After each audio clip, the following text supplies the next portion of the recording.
ఎంతో టేస్టీగా ఉండే బెండకాయ మసాలా కర్రీ రెసిపీని ఈరోజు మీతో షేర్ చేసుకుంటున్నాను. నమస్తే, నేను Harinmani. Welcome back to my channel Harinmani's kitchen. కర్రీకి కావాల్సిన పదార్థాలు: బెండకాయ ముక్కలు, అలాగే మిక్సీ జార్లో ఒక 3 మీడియం సైజు ఉల్లిపాయలు, అలాగే కొద్దిగా పసుపు, కూరకి సరిపడ కారం, ఉప్పు, గరం మసాలా, ఒక 1/2 టేబుల్ స్పూన్ వరకు అల్లం వెల్లుల్లి పేస్ట్ వేసి మిక్సీ చేసుకోవాలి. దీన్ని పక్కన పెట్టుకుందామండి. ఇప్పుడు ముందుగా ప్యాన్లో ఆయిల్ వేసుకుందాం. ఆయిల్ వేడెక్కిన తర్వాత బెండకాయ ముక్కలు వేసుకుంటున్నాను. నేను పెద్దగా ఉండే బెండకాయలు తీసుకుని వాటిని తొడుములు తీసేసి 2 ముక్కల కింద కట్ చేసుకున్నాను. ఇవి ఆయిల్లో డీప్ ఫ్రై చేసుకోవాలి.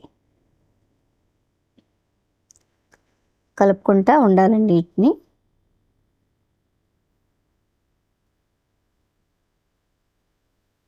చూసారుగా, ఇలాగ అయ్యే వరకు వేయించుకోవాలి. మధ్య మధ్యలో వేగిపోయినాయి కదా, అవన్నీ తీసేస్తున్నానండి. వీటినన్నింటినీ ఒక బౌల్లోకి తీసి పక్కన పెట్టుకుంటున్నాను నేను.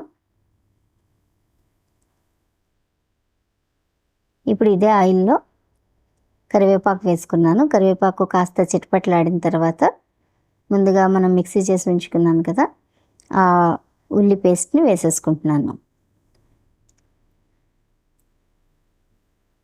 ఈ ఉల్లి పేస్ట్ని బాగా కలిపేసుకొని సిమ్లో పెట్టి మూత పెట్టి మగ్గించుకోవాలి.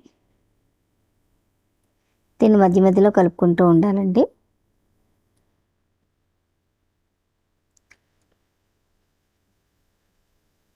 ఓకే అండి, ఉల్లి పేస్ట్ రెడీ అయిపోవచ్చింది.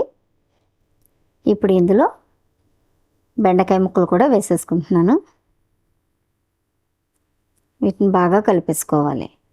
ఇది మూత పెట్టి కాసేపు సిమ్లో పెట్టి మగ్గించుకున్నాను.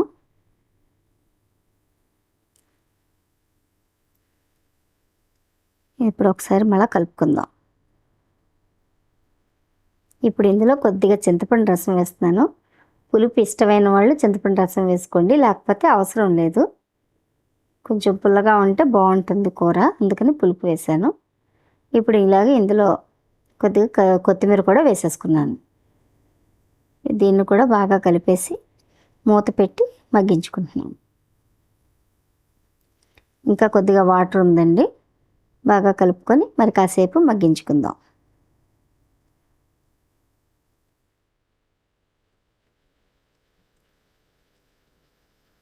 ఓకే, కూర రెడీ అయిపోయి వచ్చిందండి. ఇంకా ఆయిల్ పైకి తెలిపోయింది కదా. ఓకే అండి, రెడీ అయిపోయింది. మీరు కూడా మీ ఇంట్లో ఈ కర్రీని ట్రై చేసి ఎలా ఉందో కామెంట్ చేయండి. నచ్చితే లైక్ చేయండి, అలాగే నా వీడియోని షేర్ చేయండి. మరిన్ని రుచికరమైన వంటల కోసం నా ఛానల్ సబ్స్క్రైబ్ చేసుకుని నోటిఫికేషన్స్ ఆన్లో ఉంచుకోండి. Thanks for watching.